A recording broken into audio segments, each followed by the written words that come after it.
Objetivo de Desenvolvimento Sustentável 3. Saúde e bem-estar.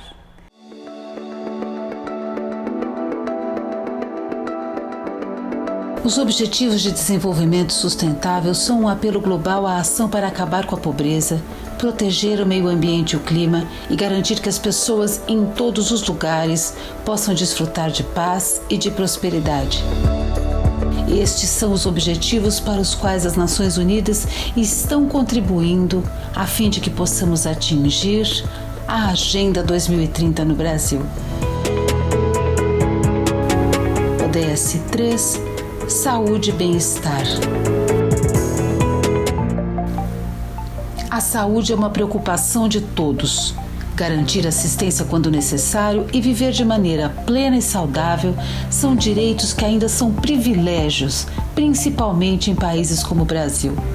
Por essa razão, o ODS 3 tem como meta assegurar uma vida saudável e promover o bem-estar para todos, em todas as idades, atacando as principais causas da morbidade e mortalidade pelo mundo, atingindo até mesmo situações que tanto vitimam pessoas como acidentes de trânsito, consumo abusivo de drogas legais e ilegais e doenças não transmissíveis, garantindo acesso à saúde sexual e reprodutiva e à cobertura de saúde universal. E os desafios para se atingir tais objetivos até 2030 são enormes. O ODS 3 começa com a meta de redução da mortalidade materna para 70 mulheres a cada 100 mil nascidos vivos. Meta ainda distante nos países pobres, mas que no Brasil já atingimos e ficamos abaixo da meta global. No entanto, esse desempenho é prejudicado por questões que ainda são estranhas à gestão de saúde. Pois mesmo que a média brasileira seja de 55,82 mortes maternas a cada 100 mil nascidos vivos entre os anos de 2005 e 2017, algumas questões precisam ser abordadas com mais atenção. O aborto clandestino, por exemplo. Ele é a quarta maior causa de morte materna, atrás de complicações no parto, transtornos hipertensivos e complicações na placenta. Esse dado foi levantado por pesquisa realizada no âmbito do Programa de Pós-Graduação de Política Social, o PPGPS, da Universidade Federal do Espírito Santo. O segundo item em importância no ODS 3 é a redução da mortalidade neonatal para menos de 12 crianças a cada 1.000 nascimentos. Neste item, o Brasil apresentou avanços, mas as diferenças regionais dificultam o atingimento da meta. O país reduziu a taxa de mortalidade neonatal de 25,33 para 1.000 nascidos vivos em 1990 para 8,5 mortes a cada 1.000 nascidos vivos em 2019. No entanto, se compararmos os óbitos neonatais entre as regiões brasileiras, há uma disparidade entre elas, sendo as regiões Norte e Nordeste detentoras de elevados índices de mortalidade neonatal, em comparação com as regiões Sul e Sudeste. O ODS 3 também propõe ações para acabar com doenças como AIDS, tuberculose, dengue e outras transmissíveis, além de oferecer cuidados a portadores de vícios em drogas, bebidas e tabaco, de forma a melhorar a qualidade de vida dessas pessoas. O Brasil dispõe de um dos mais complexos e importantes serviços de saúde entre os países com grande população. O Sistema Único de Saúde, o SUS, é uma estrutura de responsabilidade e gestão compartilhada, criada a partir da Constituição de 1988 e que depende de recursos e gestão tripartite, ou seja, da União por meio do Ministério da Saúde, dos estados e dos municípios.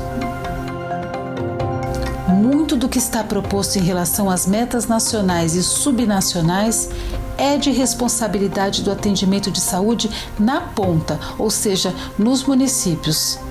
E a cidade de São Paulo é o principal polo de atração de pessoas que necessitam de serviços de saúde no Brasil, especialmente os mais complexos. São Paulo, capital do estado e maior cidade do país, é referência nacional em saúde e possui diversos e importantes serviços de saúde para a população. A rede de proteção à mãe paulistana é uma estratégia do SUS que atende a gestante durante o ciclo da gravidez, desde as consultas de pré-natal, no mínimo 7, o parto, o puerpério, até o 2º ano de vida do bebê, por meio de atendimento qualificado e humanizado. Somente de janeiro a abril de 2021, um total de 264.179 mulheres realizaram consultas de pré-natal nas UBSs da capital. No mesmo período, mais de 26 mil puérperas foram atendidas.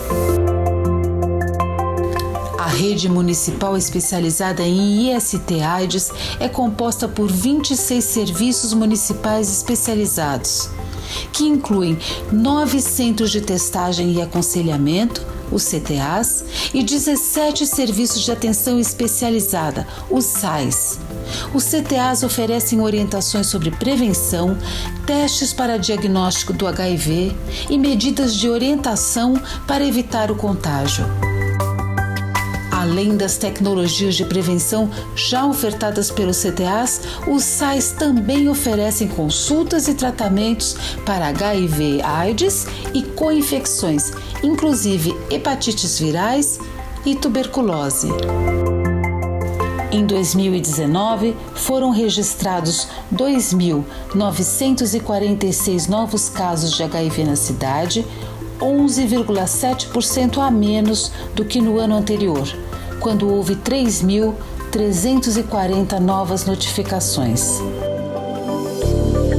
A atenção com a saúde mental é outro destaque em São Paulo, ainda mais se lembrarmos os impactos da pandemia nas pessoas.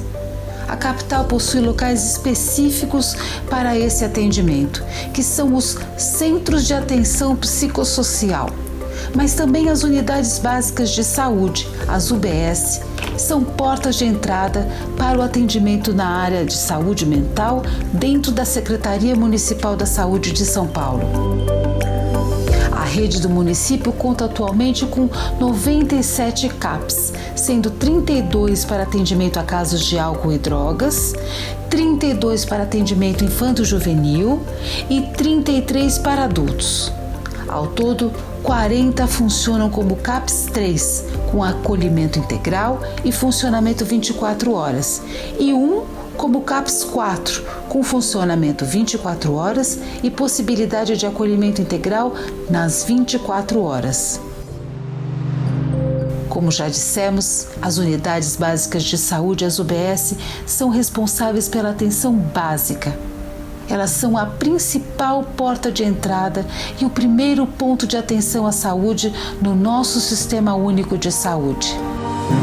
Caracteriza-se por um conjunto de ações de saúde no âmbito individual e coletivo e que abrange a promoção e a proteção da saúde, a prevenção de agravos, o diagnóstico, o tratamento, a reabilitação, a redução de danos e a manutenção da saúde, com o objetivo de desenvolver uma atenção integral que impacte na situação de saúde e autonomia das pessoas e em toda a coletividade. Nas UBS, a população consegue atendimentos de especialidades médicas, retirada de medicamentos, vacinação e outros serviços de saúde. No município são 468 unidades básicas de saúde, mais de 1.574 equipes de estratégia de saúde da família e 151 equipes de núcleos de apoio à saúde da família, que visam fortalecer a atenção básica na cidade de São Paulo. E como dizemos aqui na Maratona ODS, o quanto os 17 Objetivos do Desenvolvimento Sustentável estão relacionados, o programa Ambientes Verdes e Saudáveis, o PAVES da Prefeitura de São Paulo, comprova o quanto eles dependem um do outro para poderem ser atingidos. O programa tem como objetivo fortalecer a gestão intersetorial em questões ambientais, com impacto sobre a saúde da população, envolvendo a promoção de atitudes voltadas à preservação, conservação e recuperação do meio ambiente, impactando diretamente na promoção e proteção da saúde da população, buscando evidenciar o quanto os determinantes do processo saúde-doença estão ligados a um ambiente saudável e aprazível. Este enfoque tem sido estratégico no fortalecimento da atenção básica no município de São Paulo. As equipes e os gestores atuam nas 274 UBS onde o PAVES é desenvolvido e junto às instituições parceiras da Estratégia Saúde da Família, da Secretaria Municipal da Saúde. Alguns dos temas que permeiam as atividades do programa são hortas de alimentação saudável, água, ar e solo, biodiversidade e arborização, entre outros. Relembrando aqui as principais metas do ODS 3. Reduzir a taxa de mortalidade materna global. Acabar com as mortes evitáveis de recém-nascidos e crianças menores de 5 anos. Acabar com as epidemias e combater doenças transmissíveis. Reduzir a mortalidade prematura por doenças não transmissíveis por meio de prevenção e tratamento. E promover a saúde mental e o bem-estar. Reforçar a prevenção e o tratamento do abuso de substâncias. Reduzir mortes e ferimentos por acidentes em estradas. Garantir acesso aos serviços de saúde sexual e reprodutiva. Atingir a cobertura universal de saúde. Reduzir mortes e doenças por produtos químicos perigosos e por contaminação. Saúde para todas e todos, sem exceção, é mais uma meta ousada dos ODS, mas fundamental para se alcançar uma vida plena. Bora cuidar da saúde? Para falar sobre o objetivo número 3 e as suas metas, nós convidamos o professor Paulo Saldiva, que é médico patologista e professor da Faculdade de Medicina da USP. Foi membro do comitê que estabeleceu os padrões de qualidade do ar e do comitê que definiu o potencial carcinogênico da poluição atmosférica, ambos da Organização Mundial de Saúde. Olá, professor Paulo Saldiva, como vai? Oi, tudo bem? É um prazer estar aqui. Mais do que nunca, né? Quando você faz a cartografia do adoecimento e das mortes, ela mostra que a cidade é heterogênea, mostrando, então, que o risco, no caso específico da Covid-19, e muito para outras doenças, para infarto, para AVC, o código de endereçamento postal da pessoa tem uma importância muito grande na determinação da relação entre saúde e doença e, eventualmente, entre a vida e a morte. Mas não só em relação à Covid, não é, professor? Não, para infarto, o risco de morrer de infarto em São Paulo varia 16 vezes se você usar agregados censitários e compor um mosaico, né?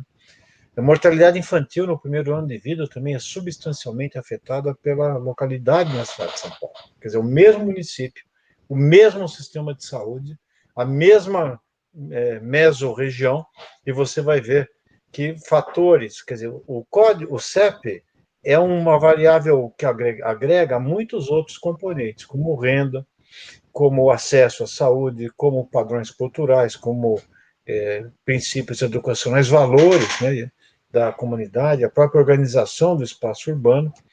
Enfim, tem muito a se fazer ainda para a gente trabalhar com saúde no ambiente urbano e para tornar a cidade mais sustentável. Essa taxa de mortalidade infantil e materna tem uma relação direta com as metas número 1 e número 2 do ODS número 3 de saúde. A meta número 1 fala em reduzir para menos de 70 mortes por 100 mil nascidos vivos na taxa de natalidade. E acabar também com a morte de crianças menores de 5 anos e com a mortalidade materna. Nós temos avançado nisso, professor? Muito, muito. São Paulo está bem nisso, mas na média, né?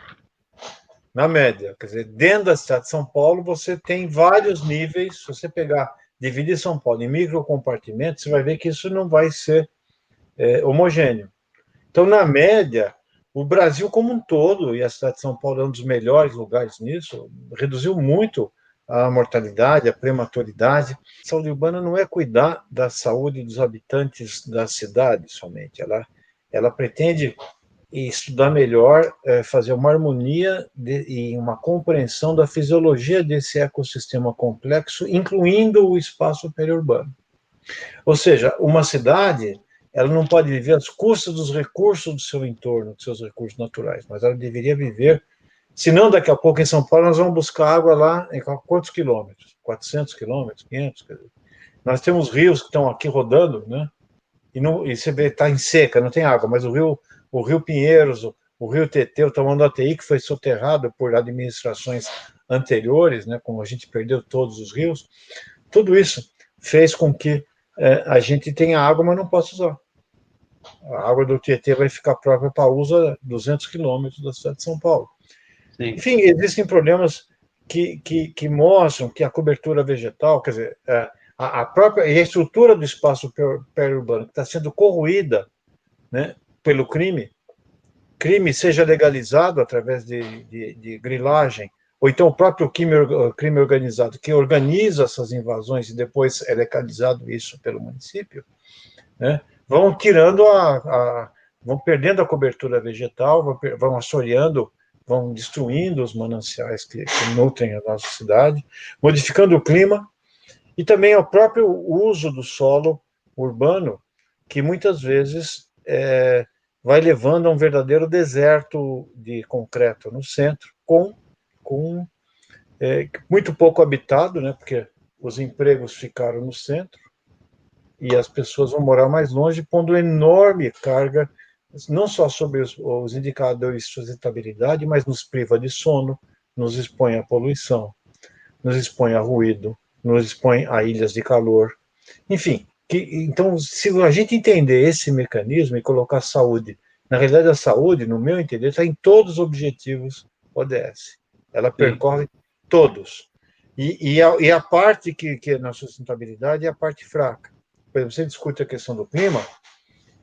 Hoje, sobre clima, nós temos hoje publicado nas bases de dados científicas, a última vez que eu vi, cerca de 500.407, 500.407, quase 500 mil de artigos. A saúde não aparece entre as 50 áreas mais importantes sobre clima. Então, a gente não tem, quer dizer, a saúde, ela é vista assim como, e você vai ver as reuniões do IPCC, tudo isso aqui, a saúde é um capítulo de vários, mas você não tem um capítulo de saúde.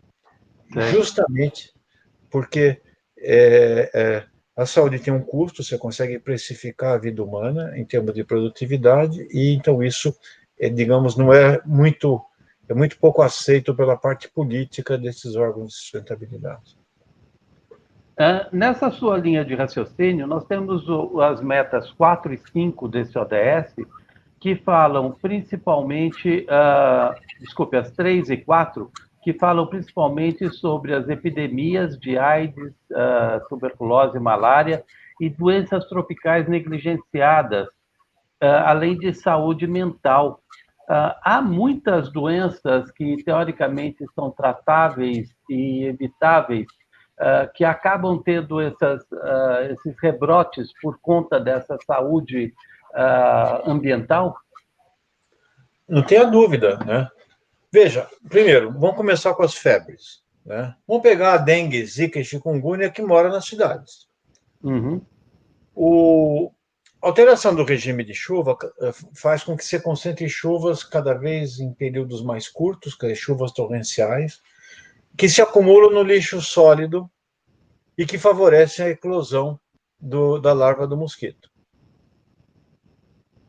Você vai lá, faça fumaça, existe um processo chamado seleção natural, que vai selecionando as cepas de mosquito que são resistentes à fumigação.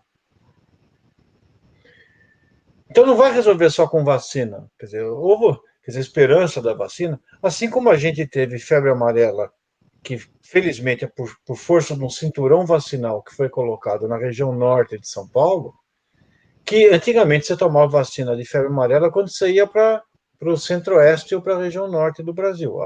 Se você passou um período que você tinha que dar para quem morava em Santana. Quer dizer, e a malária está chegando em regiões que nunca chegou.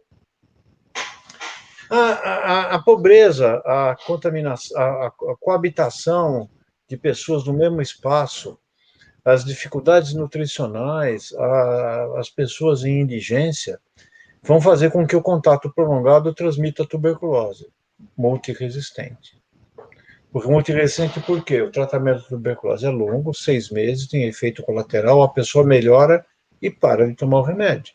Consequentemente, leva a tuberculose multiresistente. O próprio coronavírus que surgiu, ele pula de um bicho, possivelmente um morcego, e encontra cidades apinhadas, em todo adensamento populacional e uma cidade muito mais móvel. Então, não dá para dizer que a doença não tem a ver com a forma de organização que a gente fez nas cidades. Está tudo relacionado. Então, por exemplo, e o risco de você ter a doença não depende só da biologia do vírus e a do hospedeiro. A gente fez lá na faculdade, mais de 100 autópsias de coronavírus. A gente conversa com as famílias. Nenhuma delas, das pessoas, da família das pessoas falecidas, desconhecia o risco. Só que elas não tinham resiliência econômica para poder ficar parado. Não era uma questão de ignorar o risco, é que elas não podiam pagar o preço de ficar sem trabalhar. E mesmo que as pessoas de risco, ficassem em casa, alguém da família saía e trazia o vírus para eles. Então, por isso que existe uma diferença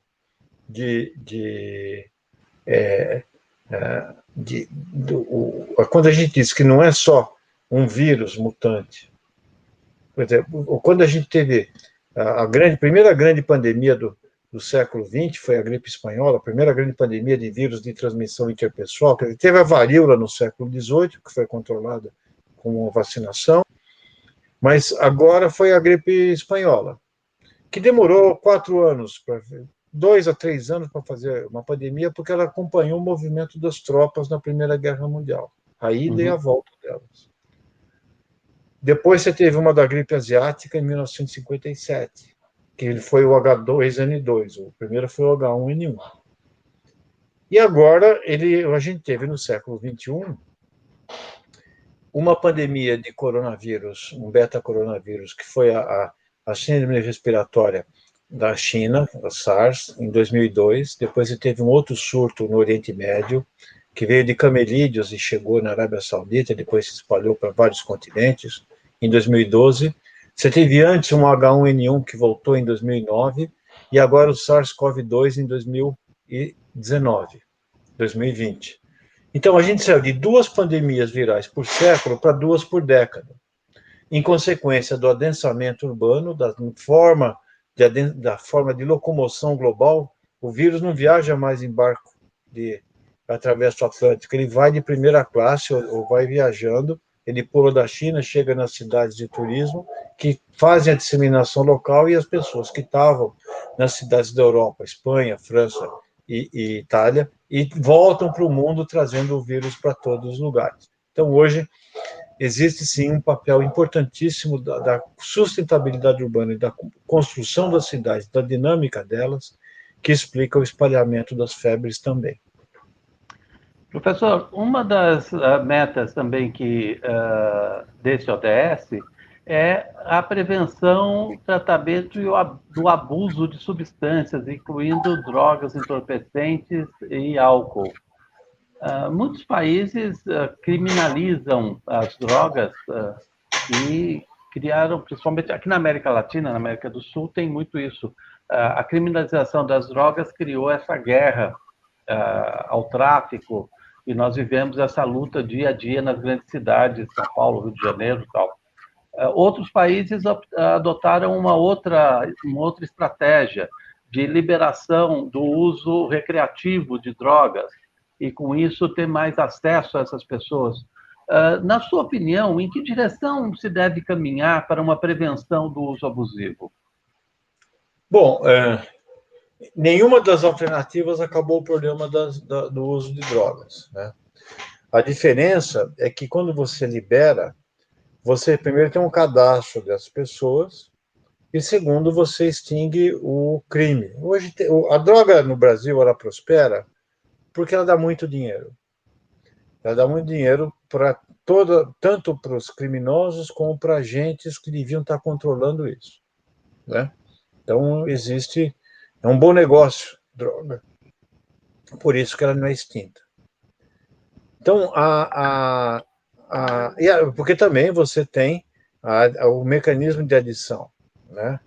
É o caso do cocaína crack, né? Que ela entrou em 97 no nosso meio, 95, 97, pegou crianças de 12, 13 anos e dá e por ser uma droga que ela tem a superfície do pulmão é muito maior do que a cocaína inalada, né?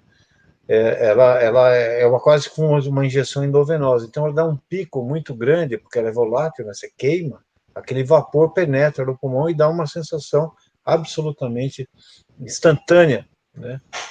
Isso nasce, não é só também de uma estrutura que a saúde mental das cidades, né?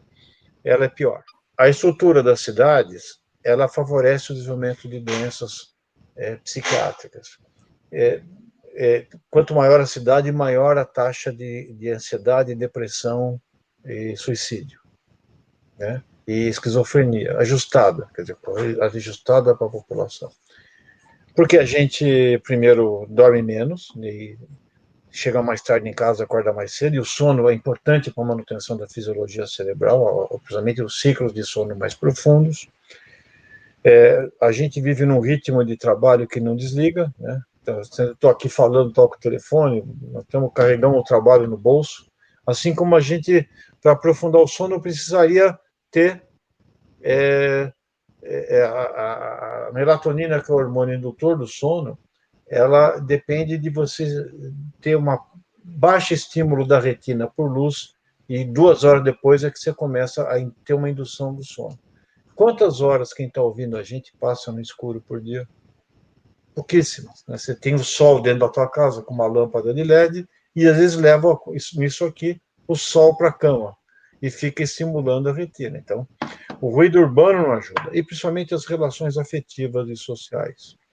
As cidades, a gente ganhou expectativa de vida, mas e fazer uma previdência econômica, mas não fizemos uma previdência de afetos, no meu modo de entender. A gente, quando está numa cidade grande, quer dizer, numa cidade pequena, você tem um papel social, para o bem e para o mal, né? Você vai ser marcado para sempre por algumas coisas que você fez. Uhum. Na cidade, não, você tem a liberdade, você é invisível. Então, aquelas redes afetivas que a gente tinha no colégio, na escola, que você tinha amigos, depois no colégio, que você tinha irmãos, na faculdade, depois você desmonta isso, depois no trabalho, você vai criando e desmontando, criando e desmontando. Aí, se você não tiver isso, e se você não tiver a capacidade de manter esses vínculos ou reconstruí-los, na hora que você estiver no aperto, você não tem com quem conversar. Você não tem aonde se apoiar. Aí você se aposenta, aí que piora, né? Se você não tiver amigos, não tiver o que fazer, alguma ocupação, você perde o sentido e começa a ir no supermercado 2, 3 vezes por dia e conversar com o jornaleiro da esquina. Se a cidade for um obstáculo para você se movimentar, ou se você não tiver condições de reencontrar pessoas que você gostava, ou refazer novas, com esse aumento, novas relações e recuperar o teu papel, você vai ter uma solidão solitária. E isso é um grande sinal para o indivíduo um dia chegar assim e falar, putz, eu não... Começa, ele vai pegar a coragem aonde? Em álcool, né? E vai fumar, né, que é euforizante, vai fazer o uso de drogas ilícitas, né? E às vezes você faz também relações afetivas, ou pseudo-relações afetivas através de redes sociais, que você vê muita gente, mas também são implacáveis na crítica. E isso explica por que o suicídio em jovens na nossa cidade vem aumentando, principalmente abaixo de 18 anos, né? Mostrando, então, que às vezes essa fluidez dessas redes não cria situações de grande pressão sobre a gente. As cidades têm que ser mais humanas, então. Então, por isso que isso tem a ver muito, então, com o lazer, a falta de lazer. E existem exemplos muito bons na América Latina, por exemplo, o Medellín, né, que através de bibliotecas parque conseguiu resgatar toda uma geração do trabalhar para o crime e também para diminuir bastante não só a criminalidade, como também resgatar indivíduos e recuperá-los para convívio social. Então eu acho que tem a mente sim é uma das, talvez seja a epidemia de depressão e ansiedade, e acho que todo mundo que está ouvindo a gente aqui já acordou de noite ansioso, nem, às vezes sem saber por quê. Porque a sociedade nossa hoje, ela dificulta que você tenha tempo para pensar, para refletir, principalmente para encontrar as pessoas que você gosta. Esse cenário que o senhor desenhou, ele também tem um impacto muito forte no trânsito, né? Uma das metas desse ODS é a redução das mortes e ferimentos pelo trânsito, né? Que são de números astronômicos. E, por outro lado, também garantir o acesso à saúde, aos serviços de saúde. Eu acho que são duas coisas que acabam se encontrando. Você tem uma alta demanda por serviços de saúde baseados em acidentes de trânsito e um serviço de saúde que talvez, apesar de ser universal, talvez não tenha a dimensão necessária. E custa caro também. Além dele, você perde muito dinheiro. Mas isso tem a ver também com o aspecto cultural, né? Se eu sair na rua tentando brincar de tiro ao alvo e acertar alguém, eu vou preso. Né? Se eu pegar uma arma e resolver atirar um galho de árvore e pegar alguém inadvertidamente, eu vou ser preso e acabou. Mesmo que eu tenha porte de arma. Se eu sair de carro, atropelar uma ciclista e ir embora e fugir, como aconteceu, ou arrancar um braço de alguém e jogar no rio, não acontece nada. Né? Então, porque existe um fenômeno cultural, né? Todo policial ou juiz, ele dirige ou tem alguém que ele conhece que dirige. Então você chega, põe umas cestas básicas, né? Se a pessoa for tirada da carta e for pega de novo, ela não vai presa. Enfim, existe uma leniência com acidentes de trânsito criminosa, no meu modo de entender, né? Que não tem, por exemplo, para outros tipos de acidentes. Não tem. Né? Então, se cai uma ponte, se um prédio for mal construído, você vazou uma barragem, todo mundo cai de pau. Se você matar alguém no carro, não tem importância nenhuma. Além disso, existe todo um aspecto de logística, né, que começou no Código Nacional de Trânsito. Quer dizer, a remuneração hoje que o motofrentista ou um ciclofrentista, existe toda uma ciclologística, né, uma logística em duas rodas na cidade de São Paulo, a pandemia mostrou isso, né, que remunera baseado com salário vil, né? Então, o que acontece? O indivíduo tem que fazer, ele vai ganhar dinheiro quanto mais ele se arriscar. Então, existem problemas da legislação, da regulação do trabalho, que vão além da política de trânsito. E, obviamente, a cidade não foi concebida para pedestre. A cultura da cidade ainda é de automóvel. Quem for atravessar, eu não estou falando da periferia onde não existem calçadas e onde não existe fiscalização e câmeras para fiscalizar a impunidade. Eu estou falando da Avenida Paulista. Atravessa a Avenida Paulista hoje, se você tiver algum problema de mobilidade, num tempo semafórico só. Não consegue. Não dá. Não dá. As calçadas também é uma política, é o único lugar da cidade que quem cuida é o responsável. Você não cuida do asfalto na frente da tua casa, mas da calçada é você que faz, então não tem padrão. E se você chegar e quiser sair, vamos falar do acesso à saúde, pega as calçadas que ligam os terminais de transporte público até os grandes hospitais públicos e vê se você chega, se você tiver algum tipo de problema de locomoção. Tenta andar. Tenta ver se tem guia rebaixado. Então, num cenário curto, as primeiras calçadas que eu colocaria são aquelas que ligam os terminais de transporte aos hospitais. Eu trabalho no complexo HC, eu colocaria, por exemplo, escada em 2 sentidos no metrô, na estação da Dr. Arnaldo. Você sobe, mas depois não desce. Como é que você chega com câncer, ouvindo Emílio Ribas, com soro, com catéter de quimioterapia ou numa cadeira de rodas e desce? Então, é difícil, né? Então, existem vários aspectos da cultura que está mudando, né?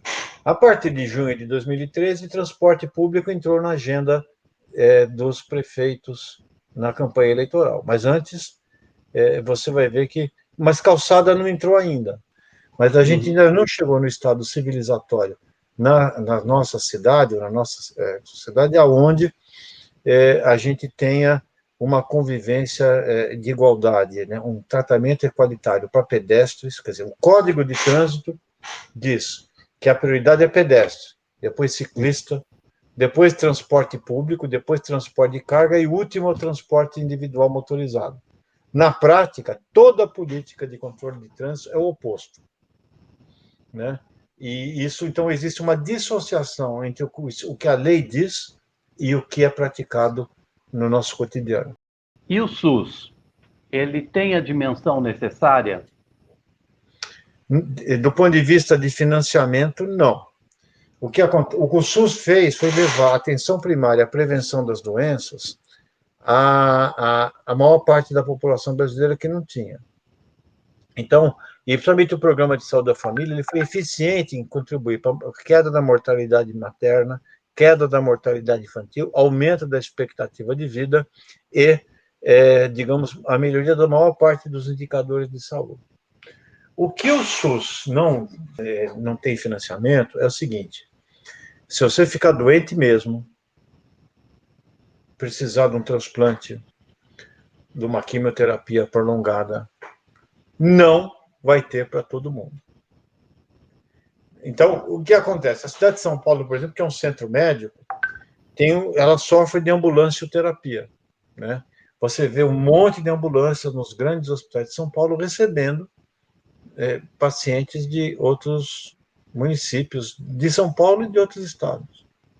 Você vai, por exemplo, para o Hospital de Câncer de Barretos, ou em Jaú, você vai ver que existem pessoas do Brasil inteiro que vão lá se tratar. Então, a chance de você ter uma doença grave e ter tratamento varia muito conforme a região do país ou a cidade do próprio estado. A chance de você ter câncer e ser descoberto, ser diagnosticado no Vale da Ribeira é diferente se você estiver na cidade de São Paulo. É o mesmo estado, a mesma Secretaria da Saúde, mas o que se acontece nas cidades acontece também para o país. Então, o que eu acho é que o SUS precisaria de mais financiamento. O Brasil gasta hoje mais ou menos 8% do PIB, 8 e pouco do PIB, em saúde. Não é muito diferente do Canadá ou da Inglaterra, que gasta em torno de 9, 9,5%. Então você fala, bom, o Brasil então gasta mal. Não é bem assim. Desses 8% do PIB, metade é saúde complementar, metade é o que o governo põe. E essa metade, ou seja, A saúde complementar pega 25% da população. E o que o governo põe pega 75% da população. Então, é desigual. Então, tem população. Na prática, a população mais pobre tem 1/3 do financiamento necessário para viver. Saúde complementar são os planos privados. Os planos privados. E os planos privados, você sabe, dependendo do plano, você tem também tratado de diferentes níveis. Então, a saúde é altamente. É o modelo americano, o nível do SARA do Covid, né? E quando ele sai, tem uma conta de $1 milhão, como aconteceu, né? O cara fica muito tempo internado, aí ele fala melhor voltar para a UTI, porque não tem como pagar. Então, existe. E enquanto que, por exemplo, a Inglaterra e os Estados Unidos coloca a Inglaterra, o Canadá e a Austrália basicamente, a Alemanha, basicamente público. Então, esses 9% vêm predominantemente do sistema público. E com isso, ele é mais equalitário e você consegue ter, então, um financiamento melhor. E mais, nesse público, esses 4%, você tem 3 contribuidores: o governo federal, o governo do estado e o governo municipal. O governo federal, de uns 10 anos para trás, começou a tirar investimento do SUS. E resultando, pondo mais ônus no estado e no município, que no pacote distributivo de recursos ficam com muito menos recursos. Então, começaram a pendurar programas de responsabilidade do município, que não tem dinheiro para pagar. E isso que cria ambulância de terapia, né? Então, o SUS tem um problema de financiamento, um subfinanciamento. Você tem, por exemplo, com um parto, algo em torno de... A última vez que eu vi estava ao redor de R$400, 300 a R$400. Eu convido qualquer um que está ouvindo a gente se hospedar 3 dias num lugar com roupa lavada, comida, 2 pessoas, e pagar R$300 na cidade de São Paulo. Não paga. Então dá para entender que dá prejuízo, por isso que tem pouca maternidade pública em São Paulo. Quem paga tem que ter subsídio do estado ou do município, senão não funciona. Então eu acho que esse dilema de você vai tratar as pessoas baseado naquilo que ela precisa ou naquilo que ela pode pagar, o SUS, quem que segurou as pontas na pandemia, quem segurou as UTIs, quem pôs UTI e recebeu, foi o sistema público de saúde.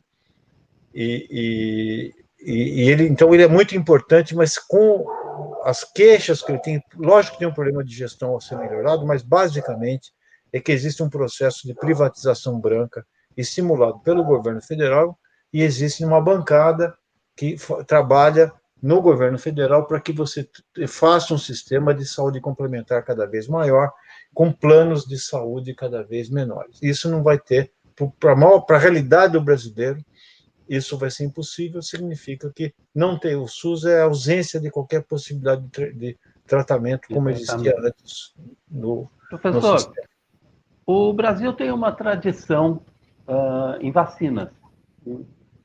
Nós já conseguimos, ao longo da nossa história, praticamente eliminar várias doenças por um calendário de vacinas regular, que todos os anos atinge a população.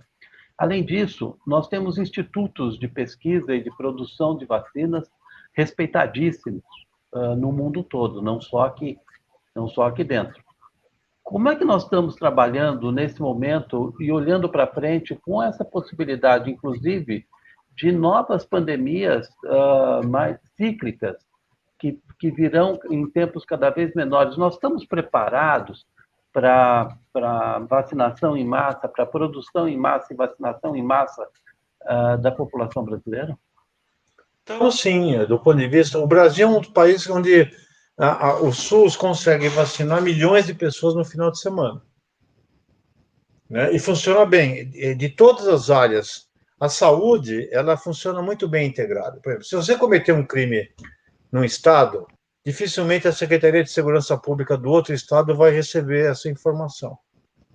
A saúde tem um sistema de vigilância que comunica rapidamente e consegue fazer campanhas integradas, unindo as 3 esferas de governo, federal, estadual e municipal, e fazer campanhas que fazem com que chegue vacina em igarapés, em cidades e assim por diante. Funcionou assim na febre amarela, o cinturão vacinal que foi colocado no surto que teve em 2017, 2018, que impediu que a febre amarela chegasse, que a silvestre se transformasse em urbana, fazendo um cinturão vacinal na região norte de São Paulo, vacinando as pessoas lá. Funciona.